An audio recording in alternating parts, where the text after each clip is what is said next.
guys, magandang araw po. Ito Rick Vlogs TV back. Ito i-content lang po natin itong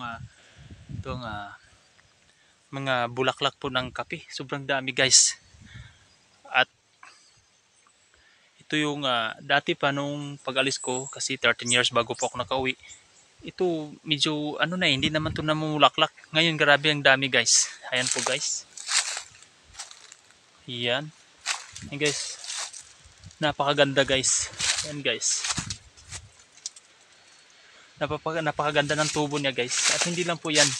Lahat na nandito po. Ito naman din po dito ay ano po to, kape ng tatay ko.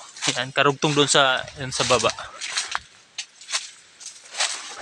Grabe guys. Di basta-basta. Napakadaming bulaklak. Yan guys oh. Ganda ng pagkaalaga ng tatay ko. Ayan. Yan po siya guys. Sa dami.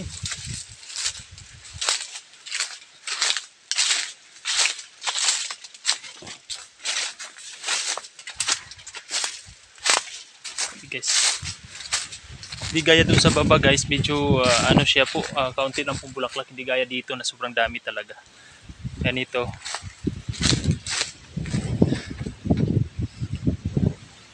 So yun guys, ang dami guys. Yan, ito kalsada na po ito. Grabe. Nakaka ano tignan guys, amis talaga siya. Yan. Grabe ang dami. So ngayon, dito po. Papunta po tayo doon sa Bahay Kubo. Kapihan po, hindi po sa bukid to.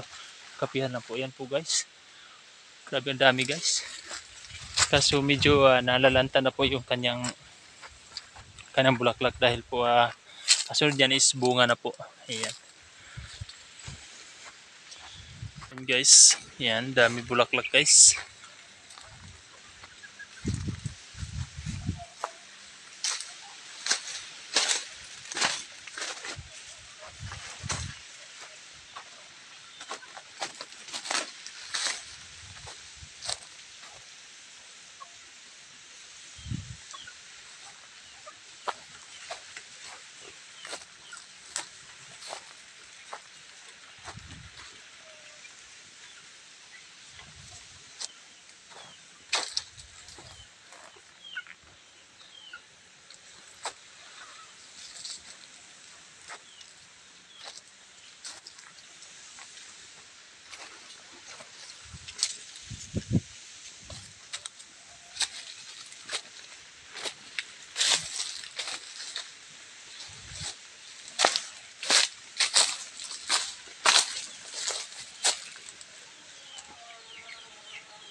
So yun lang po guys at maraming salamat. Ito don't forget to subscribe, like, share, and comment to my YouTube channel Rick Vlogs TV. Support lang guys. Balang araw at babawi rin po ako sa inyo. Maraming salamat.